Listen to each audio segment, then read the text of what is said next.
السلام علیکم دوستوں، آج میں آپ کے ساتھ اپنی زندگی کے ایک ایسے حسین مگر آزمائش بھرے واقعہ کا حال شیئر کرنے جا رہی ہوں جو 7 سال کی خاموش محبت کے بعد تہجد کے معجزے سے میرے نکاح میں تبدیل ہوا۔ یہ کوئی قصہ نہیں بلکہ میری ذاتی داستان ہے، میرا عشق ہے جس میں کالج کی رونقیں ہیں، رشتہ داروں کے میل جول ہیں اور ہماری پیچیدگیاں شامل ہیں۔ امید ہے آپ کو میری یہ کہانی خود بھی پڑھ کے امید آئے گا، نور ملے گا اور یقین آئے گا۔ 7 سال قبل جب میں یونیورسٹی کے پہلے سیمسٹر میں داخل ہوئی تو میرا کزن علی بھی وہاں پہلے سے ہی پڑھ رہا تھا۔ علی اور میں بچپن سے ہی ایک گھر میں رہتے تھے مگر کبھی دل کی بات نہ کر پائے۔ علی میرے تایا کا بیٹا تھا اور میں چچا زاد تھی۔ کالج کی پہلی کلاس میں جب اس کی چراغ سی آنکھوں نے میری طرف دیکھا تو دل کے اندر چبھی حسرت کا ایک نیا سانس بج اٹھا۔ میں نے سلام کیا مگر اس نے مسکرا کر نظریں جھکا لی۔ وہ مجھے ہمیشہ چھوٹی بہن کی طرح ہی ٹریٹ کرتا تھا، اس لیے کبھی زیادہ بات نہیں ہوئی تھی اور جب بھی بات ہوتی تھی تو وہ مجھے ہمیشہ بچہ ہی کہتا تھا۔ گھر تک تو ٹھیک تھا لیکن جب میں نے اس کو روز کالج میں دیکھنا شروع ہوا تو میرے دل میں ایک اور چراغ اٹھ کھڑا ہوا۔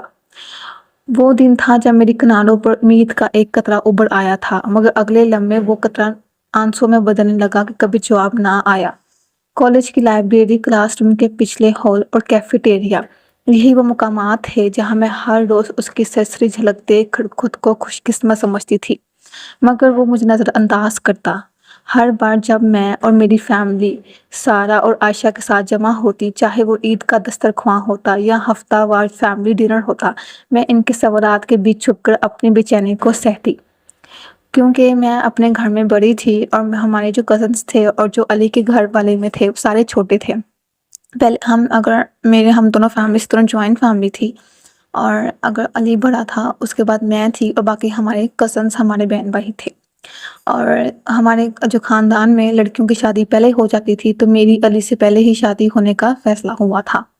تو جب بھی کوئی بھی فیملی ڈنر آتا یا کوئی عید کا تہوار ہوتا یا کوئی بھی تہوار ہوتا، سب یہی پوچھتے کہ تمہیں کوئی پسند ہے یا تم اتنی شرمیلی کیوں ہو، یا اگر تم کسی کو پسند کرتی ہو تو ہمیں بتا دو، ہم ابھی سے ہی منگنی کی تیاریاں شروع کریں تاکہ جب تمہارا آخری سیمسٹر ہو تو ہم تمہاری شادی کرنے والے بنیں۔ میں ہنسا کرتی مگر ہر مسکان کے پیچھے دل کا درد چھپا ہوتا۔ سارہ جو میری سب سے بڑی ہم عمر تھی سمجھتی تھی مگر وہ بھی خوفزدہ تھی کہیں میری ذات پر حرف نہ آئے، اس لیے چپ تھی۔ عائشہ تو ہر بات میں ہنس کر مذاق اڑاتی اور علی کو جھنجھوڑ دیتی، بھائی تم بھی کبھی تو بات کرو اس سے، مگر علی خاموش رہتا جیسے میرے جذبات کو ہوا میں گم کر دیتا ہو۔ سارہ علی کی بہن تھی اور اس نے بہت ہیلپ کی کہ ہماری کبھی آپس میں بات ہو جائے، اور ایون اس نے کبھی مجھ سے ڈائریکٹ نہیں پوچھا تھا کہ تم اس کو پسند کرتی ہو، لیکن یہ تھا کہ وہ جانتی تھی، آخر وہ بھی ایک لڑکی تھی، وہ اس کے بھی ایسے ہی احساسات تھے، تو وہ جانتی تھی کہ میرا دل علی کے لیے کیا محسوس کرتا ہے، لیکن اس نے کبھی پوچھا نہیں تھا۔ وہ چاہتی تھی کہ یہ کہیں سچ نہ ہو، اگر یہ علی کو پسند کرتی ہو اور اس کا علی کے ساتھ نہ ہوا تو خیر۔ ہمارے گھر والے بہت ملنسار تھے، ہر ماہ کوئی فیملی سفر ہوتا جس میں میرے کزن سارہ، عائشہ، علی سارے ہوتے، جو علی کا چھوٹا بھائی تھا مقبول وہ بھی ہوتا تھا اور میں شامل ہوتی۔ ہم ساحل سمندر پر بہت فن کرتے، ہم پلاننگ کرتے، ہم فوٹوز لیتے، ہم رات میں کیمپس کے باغوں میں چلتے۔ ان خوشگوار لمحوں میں میرا دل اندرونی خلش کے سمندر میں ڈوبتا رہتا کیونکہ میں علی کو دیکھتی رہتی لیکن وہ ہمیشہ اپنے ہی میں رہتا، باقیوں سے سب سے بات کرتا لیکن مجھ سے اتنی بات نہیں کرتا تھا۔ اور علی نے ایک بار بھی سوال نہ کیا کہ تم کیا سوچتی ہو، کہ تمہیں کیا پسند ہے، ایون کبھی بھی ایسی بات نہیں ہوئی تھی جو اس کی باقیوں کے ساتھ ہے، میری باقی بہن بھائیوں کے ساتھ بھی وہ کافی فری تھا لیکن وہ میرے ساتھ نہیں تھا۔ پھر ایک دن جامعہ پہ سرپرائز فیملی ڈنر رکھا گیا تو علی مقبول نے ٹکٹ خریدی اور ہم سب کو مدعو کیا۔ علی نے دور سے ہم کو دیکھا مگر نہ قریب آیا۔ میں نے سارہ سے سرگوشی میں کہا وہ آج بھی مجھے ایک بار نہیں ملے گا۔ سارہ نے مسکرا کر کہا صبر رکھو، شاید وقت آئے گا وہ بھی بول پڑے گا، مگر اس دن میں نے دل ہی دل میں سوچا کہ اگر وہ بول نہ پڑا تو میری آزادی کا کیا ہوگا، میری زندگی کا کیا ہوگا۔ اسی طرح 7 سال گزر گئے، ہمارے بیچ کلاسز بدلی، کورسز بدلتے رہے اور ہر سیمسٹر کے آخر میں امتحان کے ساتھ ساتھ اس پر بھی میری نظر رہتی۔ اور اب یہ وقت تھا کہ میں اپنی یونیورسٹی کے بالکل لاسٹ میں تھی اور اب وہ بھی میچور ہو چکا تھا اور زیادہ پیارا ہو گیا تھا اور میں بھی میچور ہو چکی تھی، لیکن ابھی بھی ہماری آپس میں کبھی کوئی بات نہیں ہوئی تھی۔ اور ایون مجھے پتا بھی لگا کہ اس کی ایک گرل فرینڈ ہے اور میں اس کو جانتی تھی، تو جب مجھے پتا لگا اس کی گرل فرینڈ ہے تو میں نے اس کے بارے میں سوچنا اور بڑھ گیا، کیونکہ جو چیز ہمیں نہیں مل سکتی تو اس کے بارے میں ہم زیادہ سوچتے ہیں کہ اس میں ایسا کیا ہے کہ ہمیں نہیں مل سکتی، تو ہم اس کو زیادہ دیکھتے ہیں، زیادہ چاہتے ہیں۔ اسی طرح میرے ساتھ بھی یہی ہوا تھا۔ ان 7 برسوں میں گھر والوں نے میری خیر خواہ میں ڈٹ کر رہنا شروع کیا، وہ رشتہ دیکھنا شروع کر دیا میرے گھر والوں نے۔ ایک رات جب میں کالج کا آخری سیمسٹر میں ختم ہونے کو تھا تو مجھے شدت سے بے چینی ہوئی۔ میں نے اپنی فرینڈ کو کال کیا تو میں نے پوچھا تم کیا کر رہی ہو، تو اس نے کہا میں تہجد پڑھ رہی ہوں۔ پھر میں نے کہا یہ تہجد کے بارے میں مجھے پتا تھا پر میں کبھی اتنا اس کو آزمایا نہیں تھا، تو میں نے اس سے پوچھا کہ تہجد میں کیسے تم کیا مانگ رہی ہو، تو اس نے بتایا کہ وہ جب بھی تہجد پڑھتی ہے اس کے دل کو سکون ملتا ہے اور اس کی ہر دعا قبول ہوئی ہے۔ اگر یونیورسٹی میں پاس ہونے کا ہو یا کسی کو پانے کا ہو یا کوئی چیز چاہیے ہو، ہمیشہ اللہ سے تہجد میں مانگتی ہے اور اس کو ملتی ہے۔ تو اسی دن میں نے سوچا کہ کیوں نہ آج میں بھی تہجد پڑھوں اور میں اللہ تعالیٰ سے علی کو مانگوں اپنی 7 سال محبت کو۔ وہ رات میری روحانی کمزوریوں کی تعدیر کا آغاز تھا، سجدے کے دوران اندھیری رات میں جیسے ہر تارے نے میری التجاؤں کو صدائے قبولیت دی ہو۔ میں پہلی بار یونیورسٹی کے میں پہنچی تو میرا بالکل دل نہ کیا کہ میں علی کو دیکھوں، بس میرے دل میں سکون تھا، جو پہلے دیکھے علی کو سکون نہیں رہتا تھا، میرے دل میں سکون تھا۔ اور پھر ایسے ہی وقت گزرتا گیا، میرے دل میں سکون آتا تھا کیونکہ میں اپنی باتیں اللہ تعالیٰ سے تہجد میں کرتی رہی۔ پھر ایک دن یہ ہوا کہ ہمارا فیملی ڈنر تھا، عید کا دن تھا، چاند رات تھی۔ اس دن ہمارا فیملی ڈنر تھا، اس دن علی بھی آیا ہوا تھا اور میں نے فرسٹ ٹائم دیکھا کہ علی مجھے بہت نوٹ کر رہا ہے۔ شاید مجھے لگا کہ شاید میں نے کچھ زیادہ ہی تیار ہو گئی ہوں، اور ایک فیمینن ارج ہوتا ہے کہ لڑکا دیکھتا ہے جب لڑکی کافی زیادہ تیار ہوئی ہو۔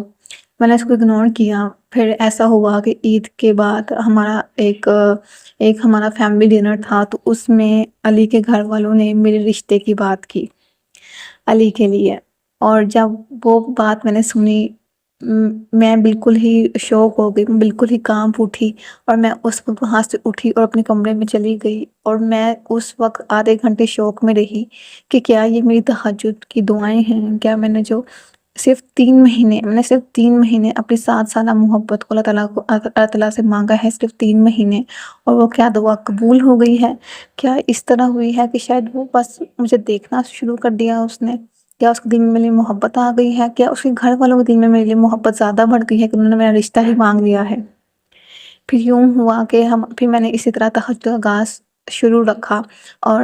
ایون سارا میرے لیے بہت خوش تھی، اور اس طرح میری انگیجمنٹ ہوئی اس کے ساتھ۔ اور پھر جب میں نے اپنا جاب کرنا شروع کر دی اور وہ باہر کے ملک چلا گیا، اور اس دوران میں ہماری کوئی بات نہیں ہوئی، اور مجھے تھا کہ اللہ تعالیٰ اگر ہماری ارینج میرج ہو گئی ہے تو کیا اس کے دل میں ابھی تک میرے لیے محبت نہیں آئی؟ پھر میں نے بھی تہجد نہیں چھوڑی، اور میں نے استغفار پڑھنا شروع کر دیا تہجد میں۔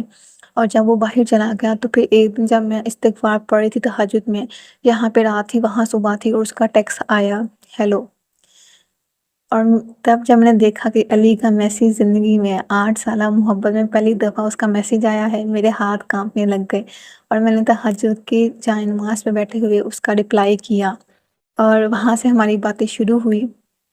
مجھے لگتا ہے جب میں نے تہجد میں استغفار پڑھنا شروع کر دیا اس وقت میرے زیادہ حالات بدلنا شروع ہو گئے، علی کے دل میں زیادہ محبت میرے لیے آنا شروع ہو گئی۔ اور پھر یوں ہوا کہ ایک دن جب میں پھر 2 سال بعد علی واپس آیا، اور جب وہ واپس آیا تو وہ میرے لیے کافی زیادہ گفٹس لے کے آیا، اور اسی دن ہم باہر کیفے بھی گئے، وہ مجھے باہر کیفے لے کے گیا، اور اس نے فرسٹ ٹائم 2 سالوں بعد ہماری شادی کی ڈیٹ فکس ہو گئی ہوئی تھی، اور اس نے شادی کی ڈیٹ سے پہلے مجھ سے اپنے پیار کا اظہار کیا، اور اس نے بتایا کہ وہ شروع سے ہی مجھے پسند کرتا تھا، لیکن اس کو لگتا تھا کہ میں اس کی بہن ہوں، مطلب ہم سارے کزنس تھے آپس میں رہتے تھے، دوسرے کے بہن بھائی تھے، کہ یہ رشتہ پامال نہ ہو، کیا پتہ میں اس کو پسند نہ کرتی ہوں اور وہ مجھ پر پروپوز کر دے تو یہ رشتہ خراب ہو جائے کزنس کا، بہن بھائی ہونے کا۔ تو اس طرح سے مجھے پتہ لگا کہ صرف میری ہی زندگی، میرے ہی دل میں اس کے لیے محبت نہیں تھی، اس کے دل میں بھی محبت تھی، لیکن ہم ملے کچھ اس طرح سے کسی ہمیں تہجد نے آپس میں ملا دیا۔ اور آج بھی میں تہجد پڑھتی ہوں، اور میں اس کے نکاح میں ہوں، علی واپس چلا گیا ہے، اور اب دوبارہ 2 سال بعد آئے گا، اور جب وہ 2 سال بعد آئے گا تو میں اس کے ساتھ باہر چلی جاؤں گی، ہم باہر سیٹل ہو جائیں گے۔ اور یہ میری زندگی کی کہانی ہے کہ کس طرح مجھے تہجد کے تھرو علی ملا ہے۔ کہ میری 8 سالہ محبت نے مجھے صرف 3 برسوں میں علی کے ساتھ انگیجمنٹ، پھر اگلے 2 سالوں میں جب میں نے اس میں استغفار کیا تو ہمارا رشتہ طے ہو گیا اور اس نے مجھ سے خود آئی لو یو بولا۔ یہ تھی میری کہانی جو میں نے بالکل آپ لوگوں کے ساتھ اپنی کہانی شیئر کی ہے۔ اگر یہ معجزہ اور یہ کہانی آپ کو اچھی لگی ہو تو ویڈیو لائک ضرور کرے گا اور کمنٹ بھی ضرور کریے گا، اور مزید میری اس طرح کے استغفار کی، تہجد کی، درود ابراہیم کی، سورہ رحمان کی، سورہ بقرہ کے اور آپ سب لوگوں کے معجزات جاننے کے لیے جو آپ لوگ میرے ساتھ شیئر کرتے ہیں کے لیے ویڈیو کو لائک کرتے ہیں، کمنٹ کرتے ہیں اور چینل کو سبسکرائب کر لیں۔ جزاک اللہ خیر۔